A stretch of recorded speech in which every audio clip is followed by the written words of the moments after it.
सोमवार से शुरू हो रहे संसद के शीतकालीन सत्र पर थोड़ा सा बात करते हैं। हालांकि आपको मालूम ही होगा, तमाम वजहों के चलते शायद ये जो सत्र है वो काफ़ी हंगामेदार हो, बट स्टिल जहाँ तक बिजनेस का सवाल है उसमें इस बार इस शीतकालीन सत्र में मेरे ख्याल से जो सुबह लक्ष्मण जी से बात भी हो रही थी कि शिपिंग सेक्टर को लेकर काफ़ी महत्वपूर्ण, अगर आप देखें तो कदम उठाए जा सकते हैं। लक्ष्मण जी मौजूद हैं हमारे साथ। लक्ष्मण जी, ये बात आपने पहले भी की थी कि ये स्पेस सरकार के रडार पे है। इस सत्र में एक तो कौन कौन से बिल पेश किए जा सकते हैं, स्पेशली क्या फोकस शिपिंग पे रहेगा?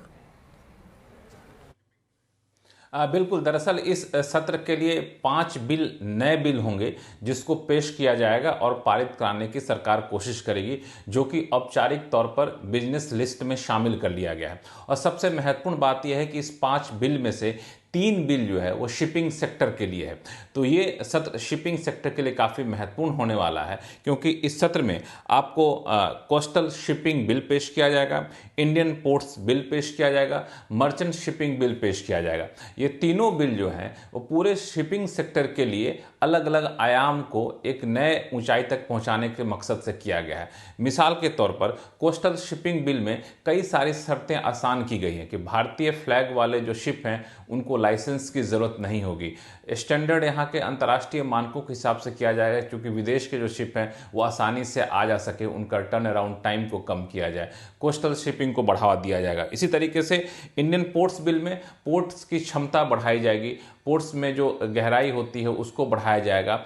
इसी तरीके से आप देखें तो मर्चेंट शिपिंग बिल में शिपिंग सेक्टर में मर्चेंट को कैसे बढ़ावा दिया जाए, ये एक फोकस रहेगा। तो अलग अलग क्षेत्र जो शिपिंग सेक्टर के होते हैं उसको बढ़ावा देने के लिए तीनों बिल लाया जाएगा। यहाँ पे बताना ज़रूरी है कि सरकार ने पहले ही एक मैरीटाइम इंडिया विजन 2030 लॉन्च किया हुआ है। इसके तहत शिपिंग सेक्टर की क्षमता भारत में बढ़ाया जाना है। इसी के तहत ये सारे कदम उठाए जा रहे हैं। शिपिंग सेक्टर से अगर हटकर बात करें तो बैंकिंग अमेंडमेंट बिल इस सत्र में पेश किया जाएगा। इसके अलावा वक्फ बोर्ड अमेंडमेंट बिल लाया जाएगा। वक्फ बोर्ड अमेंडमेंट बिल पहले ही पेश किया जा चुका है, बैंकिंग अमेंडमेंट बिल पहले ही पेश किया जा चुका है, अब उसको पारित कराने के लिए लाया जाएगा। तो ये सत्र हंगामेदार तो होगा, लेकिन सरकार की कोशिश होगी कि इन बिल को पारित करा लिया जाए हंगामे के बीच, क्योंकि ये कई मोर्चे पे काफ़ी अहमियत रखते हैं।